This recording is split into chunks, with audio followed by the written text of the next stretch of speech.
In a twist no one saw coming, Queen Camilla has been stripped of her royal title just as King Charles hands over the throne to Prince William. Inside Buckingham Palace, power shifted silently but dramatically. Camilla, once crowned and commanding, now steps into the background with nothing but a ceremonial label. Charles didn't just step down, he rewrote royal history. And as William takes the crown, a new chapter begins with love, unity, and one very unexpected goodbye. What led to this quiet royal shakeup? Why now? And what really happened behind those palace doors? This is the royal reset. The crown changes hands.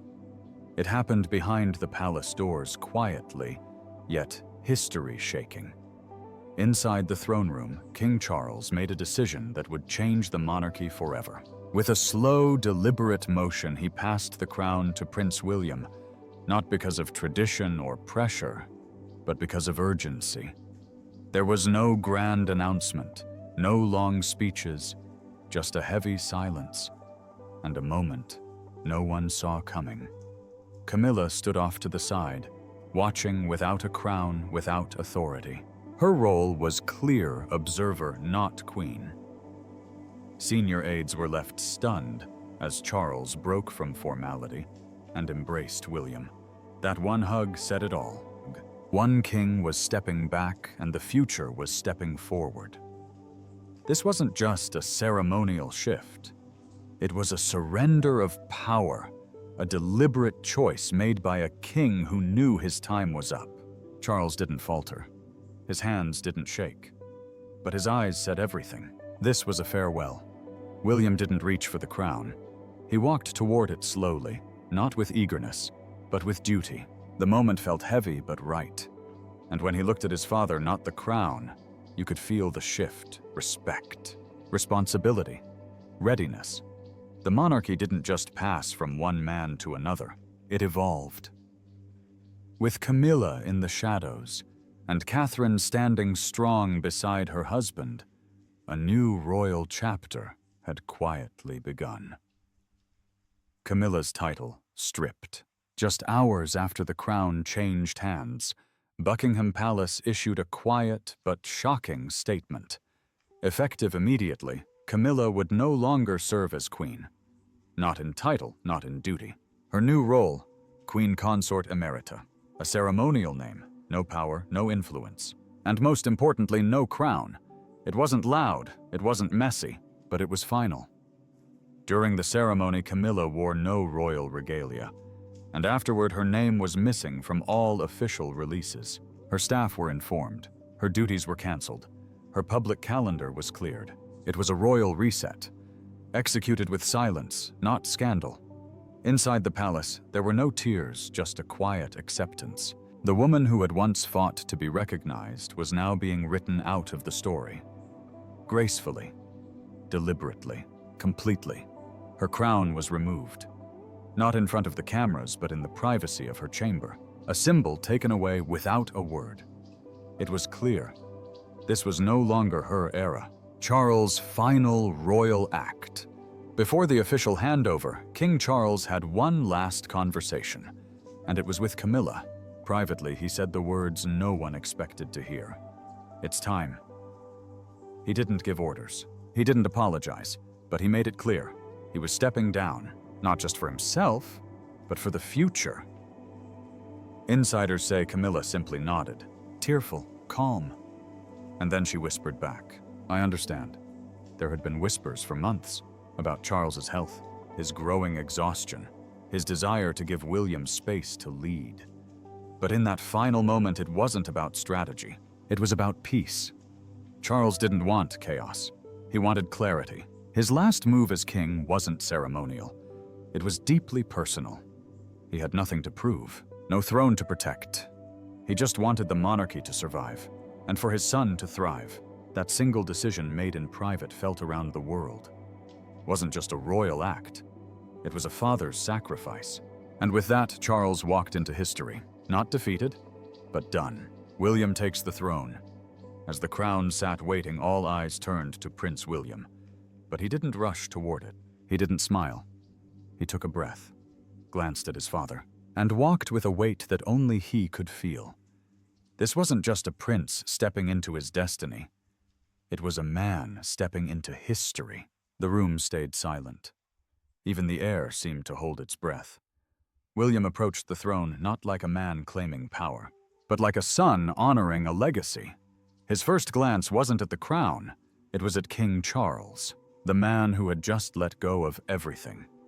Then, with steady hands, William accepted the crown. Not with celebration, but with stillness. The kind of stillness that comes when you know everything is about to change. There was no fanfare, no dramatic music, just the quiet understanding that the future had arrived.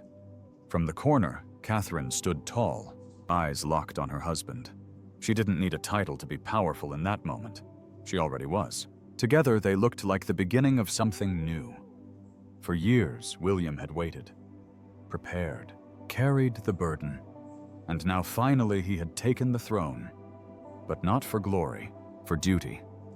And somewhere behind the scenes, Camilla watched it all. Her place in the royal picture already fading. Camilla's final bow. While William took his first steps as king, Camilla took her last as queen. She didn't make a scene. She didn't speak to the press. She simply gave a small curtsy, her eyes glassy with emotion. No title, no crown, no more official place in the royal lineup.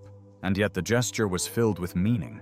There were no photographers chasing her, no royal aides guiding her path. She walked out of the public spotlight the same way she entered it, controversially, quietly, and with determination. But this time there was no fight left, no role to defend. Her time was over. Those inside the palace said Camilla left the ceremony with grace. She didn't linger. She didn't look back. She simply exited. And with that, so did her reign. Not a single palace statement referred to her as queen again after that day. Only one term remained. Queen Consort Emerita. Elegant, polite, but empty. Camilla had once been one of the most talked about women in Britain. Now she was being edited out of the narrative, her presence reduced to memories. Her influence quietly dissolved. But before she disappeared behind the palace walls, one moment changed everything. The private conversation no one saw. After the formal ceremony ended and the cameras moved away, William did something no one expected. He found Camilla. Found no protocol, no audience, just a quiet hallway where two very different royal paths crossed for one final time. Insiders said William approached her with calm and kindness. He didn't come to confront. He came to acknowledge. What they said to each other wasn't recorded, but someone who witnessed it from a distance described it in one word: healing. William reportedly gave her a small embrace, not royal but human. Camilla, with her voice low, replied with words that left some stunned. "Take care of them." She wasn't talking about herself. She meant Charles, the family, the institution. It was a strange emotional moment between two people who had rarely shown public warmth. But in that hallway there was no past, no titles, no media, just two people bound by history. And when they turned to walk away, they didn't speak again. It was a final moment, a final bow. A quiet end to a long, complicated chapter. Public reaction, shock, and sympathy. The moment Buckingham Palace confirmed Camilla's title had been removed, the internet erupted. Social media exploded in real time. Within minutes, hashtags like #Camilla stripped and nuking William were trending across the world. Some called it justice. Others said it felt strangely sad. But one thing was certain. Nobody could ignore it. Comment sections filled up with years of emotion. People brought up the past, the drama, the pain. And for many royal watchers, it felt like the final chapter of a story that began decades ago. She was never meant to be queen, one post read. Graceful exit, no scandal, just closure, said another. For some, it was vindication. For others, a surprising wave of empathy hit. No matter what side people stood on, they all agreed on one thing. This moment had changed the monarchy forever. TV networks cut into regular programming. Royal commentators were caught off guard, scrambling to explain what had just happened. Even international outlets picked it up. In one evening, the narrative shifted, and with it, public perception. While William and Catherine were celebrated for their quiet strength, Camilla became the symbol of a royal transition no one saw coming this soon. And in the background, Charles's silent step-down only fueled the emotional response. But while the world watched, one woman was already slipping into the shadows. Camilla alone. Her quiet farewell. That night, Camilla returned to her private quarters. No entourage, no aides, no photographers. Just silence. She reportedly whispered to Charles it was an honor even when it was hard. The crown jewels that once sat on her dressing table, necklaces, brooches, the tiara she wore with pride, were packed away. They were no longer hers. Not officially, not emotionally, and definitely not symbolically. Staff said she didn't cry. She didn't demand anything. She simply closed the door, sat down, and accepted that her time in the spotlight had ended. No scandal, no disgrace. Just a quiet farewell from a woman who had spent decades climbing into the publics. Reluctant acceptance only to leave it with barely a word. Inside the palace, her private team was already being dissolved. Schedules erased. Duties cancelled, invitations redirected. It was a royal vanishing act. Not forced, but finalized. And as she took off her jewels for the last time, Camilla seemed to understand something deeper than titles or power. Her reign was over. Not in flames, but in stillness.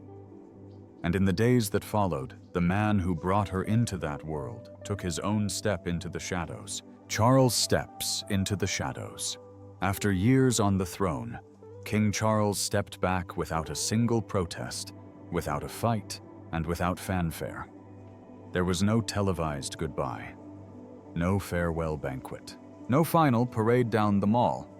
Instead, the transition was sealed with a simple conversation behind closed doors, quiet, respectful, and final. His new title said everything. Advisor Emeritus. Not king, not regent. Just a man stepping aside with dignity while remaining close enough to guide if asked. From this point on, Charles would no longer attend major state functions unless personally invited by King William. His voice, once a key player in global discussions on climate architecture and reform, would now fall silent in official settings. The royal seal that had been affixed to state documents for decades would be retired from daily use, tucked away in history. It wasn't the end of a reign. It was the end of a presence. Those close to him say the decision wasn't rushed, and it wasn't just about age or health. It was about timing, precision, awareness. He had watched William grow not just as a prince, but as a father, husband, and leader. And in the quiet of his own heart, Charles knew the future was ready. He understood the risk of overstaying. He understood the burden of legacy. He didn't want to be remembered as the monarch who lingered too long, casting a shadow over a son born to lead. He wanted to be remembered as the man who knew when to let go. And that's exactly what he did. No resistance, no drama, just a graceful surrender. In doing so, Charles quietly rewrote the rules of royal transition. This wasn't a palace coup. It wasn't forced abdication. It wasn't scandal. It was a planned, measured shift rooted in wisdom shaped by love. For the crown. For the people. And yes, even for Camilla, who had stood beside him through decades of scrutiny and sacrifice. His reign may not have been long by historic standards, but it was significant. He had pushed for modernization, gently nudged the monarchy into new conversations, and helped heal the cracks left by the past. He had been the bridge between tradition and the future, and now that bridge had done its job. As Charles stepped away from the throne with no crown, no curtain call, just quiet acceptance, a new light rose in his place, a light named William. And with that final step, Charles didn't lose his legacy. He secured it.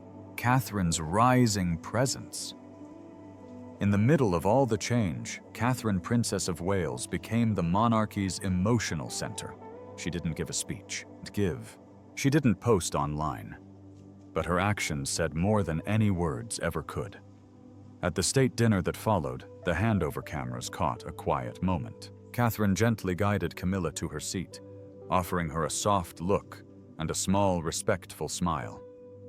It wasn't political. It was personal.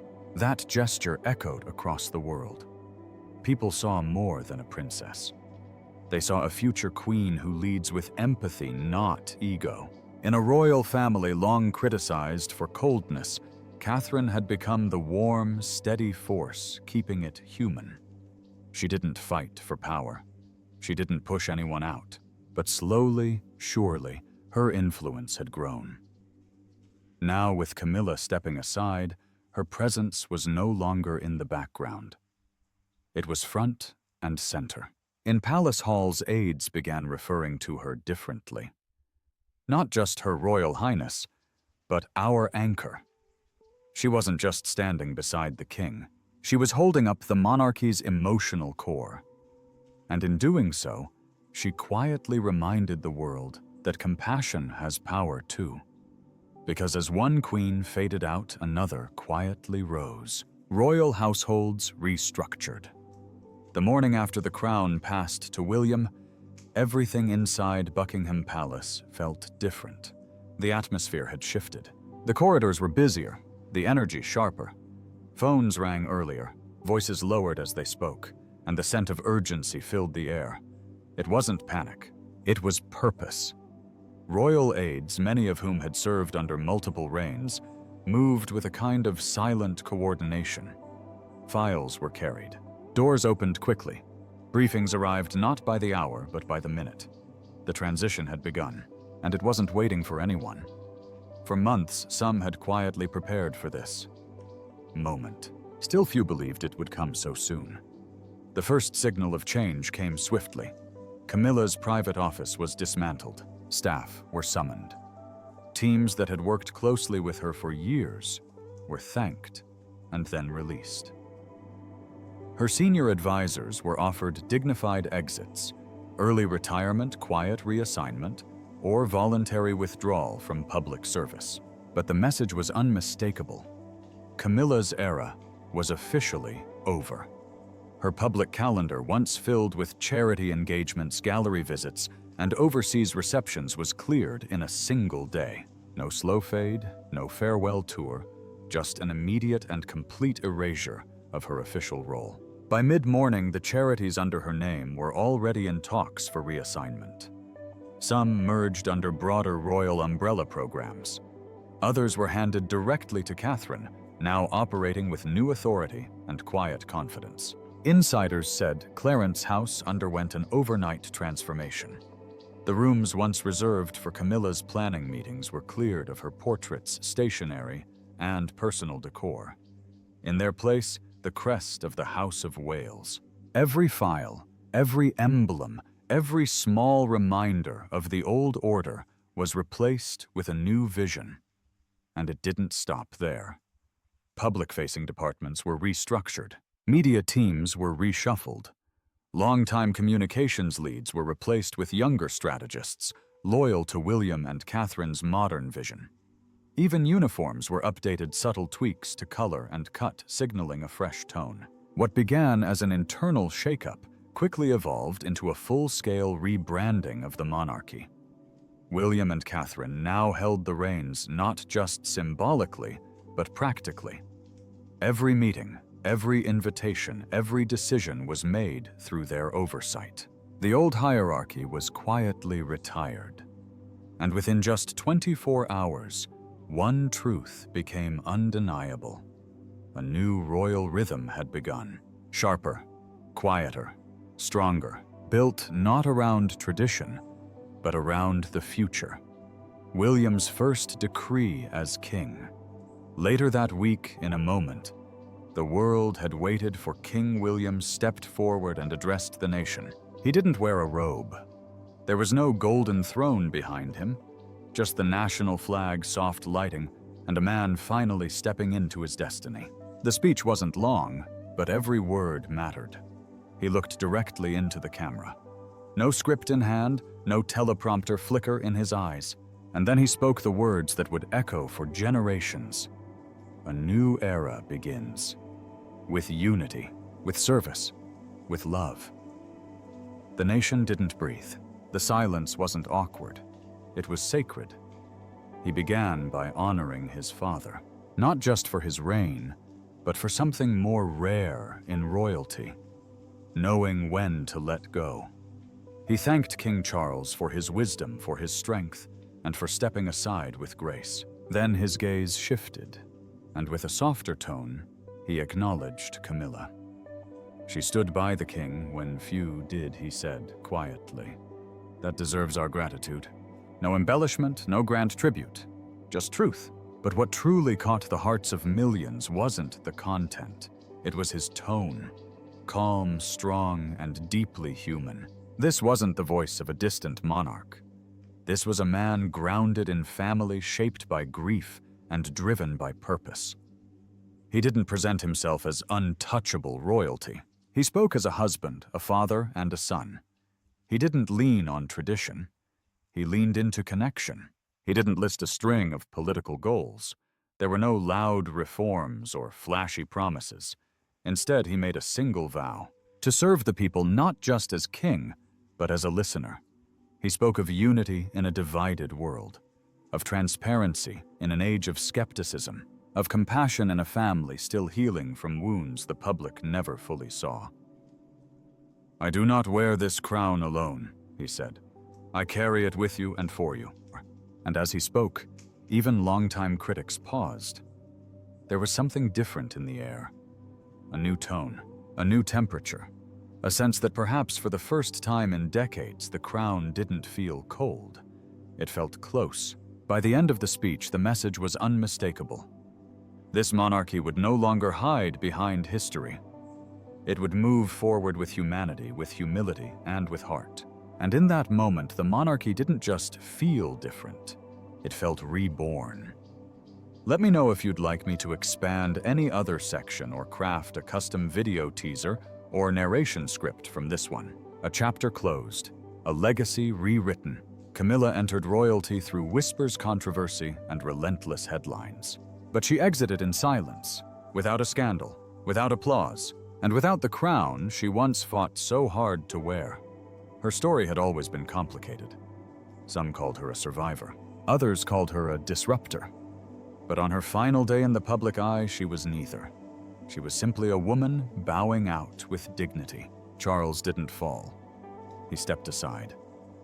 And he did it with the kind of quiet courage that few had ever expected from him. He wasn't clinging to power. He was choosing legacy. His reign may not have lasted decades, but it ended on his own terms. And William, he didn't rise with a roar. He rose with resolve. The throne didn't harden him, it humbled him. And in that, the people saw not just a king, but a future they could believe in. As for Catherine, her presence said more than any title ever could. She didn't replace Camilla. She redefined what a queen could be. Strong, steady, and loved. In the end, Camilla's stripped title wasn't revenge. It wasn't punishment. It was evolution. And in that evolution, the crown found new meaning. Camilla's crown is gone. Charles has stepped back. And William now leads the monarchy with heart. What felt impossible just months ago is now reality. A queen without a title, a king without a throne, and a future rewriting the past. Stay tuned, because the royal story is far from over.